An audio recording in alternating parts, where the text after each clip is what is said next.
আপনারা অবশ্যই জানেন হযরতুল আল্লামা আল-হাজ আব্দুল মালিক সাহেব রহমাতুল্লাহ আলাইহির জীবনের বিরাট অংশ আমরা একসাথে ছিলাম নাজরিয়াত আহমদিয়া মাদ্রাসায় শিক্ষকতার জীবনে, এবং ওনার সাথে বিভিন্ন সভা মাহফিলে আহলে সুন্নাত ওয়াল জামাতের বড় বড় সভা মাহফিলে উনি অনেক সময় বড় বড় ওলামায়ে কেরামদের মাঝে দোয়া মুনাজাত পরিচালনা করতেন।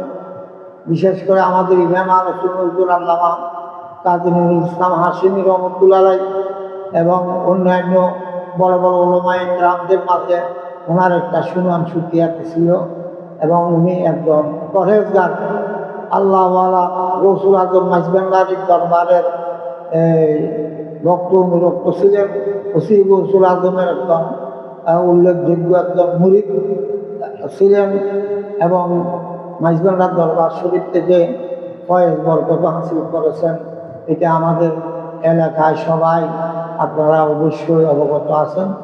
আমি হুজুরের রুহি তাবাররুক কামনা করতেছি। ওয়া আখিরু দাওয়ানা আলহামদুলিল্লাহি রাব্বিল আলামিন। আসসালামু আলাইকুম ওয়া রাহমাতুল্লাহি ওয়া বারাকাতুহু।